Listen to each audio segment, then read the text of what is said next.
Hey guys, it's Brian. We are here at San Diego Comic-Con, and I'm here with Justine Ezarik. Yes, that's right. Yes, Yay! I got it the first time. How is your Comic-Con going so far? It's been awesome. I actually just came from the Call of Duty Black Ops 3 Zombies escape room, so I'm kind of still a little freaked out right now. It was insane.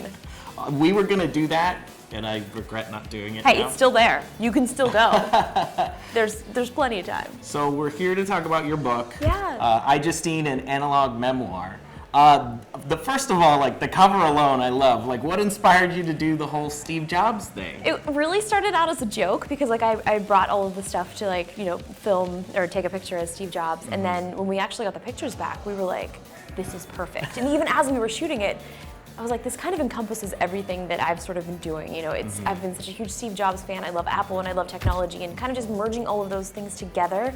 Even like the title, like an analog memoir. It all just worked out. So I'm just really excited about it. A lot of YouTubers have been releasing books. Why a book? What do you think a book is allowing you to do better that you haven't been able to do?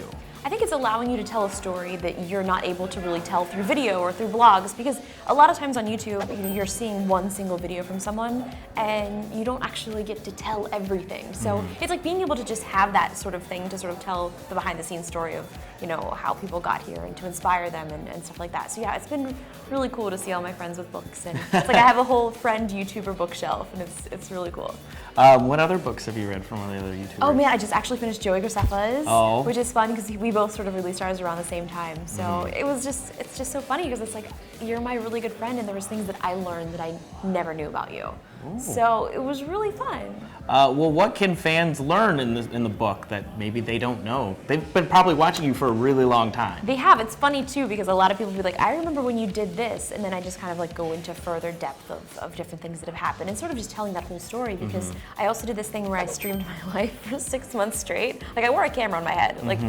Like it's so stupid and crazy, but that was so long ago that a lot of people that started watching me fairly recently don't know anything about that. So just sort of telling that sort of story of my life, and just, you know, younger days, and how my parents had to put up with my insanity. You know, it's fun, but it's, yeah. Well, what do you think about, like, especially in the last like 2 years, year and a half, I felt that the spotlight has really been placed on these YouTube stars, these social media stars, that like people are now starting to realize that you guys are, you guys have your own community, you guys have your own celebrity that doesn't like adhere to like traditional standards. Like, how have you, from your perspective, how has this all been transitioning? I mean, I think it's kind of like with anything, you know, Hollywood in general. You know, when TV started, you know, there was no anything else. There was not like, you couldn't watch Netflix, you couldn't watch Amazon. So what's interesting is when you're watching content, it doesn't really matter, at least for me and for kids now, like they don't care where it's coming from. Yeah, this TV is this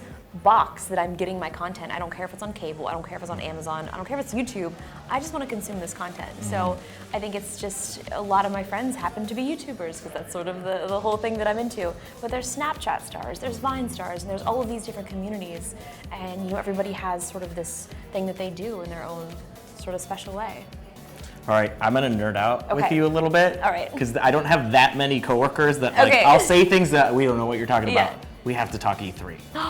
Yes. Okay, biggest surprise. What was your favorite thing to happen at E3? Because there were so many. There was. Okay, for me, it was the backwards compatibility for the Xbox 360. Because everybody, whenever they announced the Xbox One that you couldn't play your old games, I mean, I was pretty excited about that, to be honest with you. And I got rid of so many of my old games, and I was like, can I go back to GameStop and can I get those back now? I was about to get rid of my 360 games, and then when they announced that, I was like, oh, okay, I can play Gears again. Yeah, what was your most exciting thing? Final Fantasy VII, come on. I've never played Final Fantasy. I know, this is terrible and it's awful, so everyone's like super excited. I'm like, yay, I'm excited, but you know, I just never got into it. Well, thank you so much, iJustine. Thank you for coming. This is awesome. We've got more from San Diego Comic-Con here on Toofab.com. We'll see you guys soon. Bye.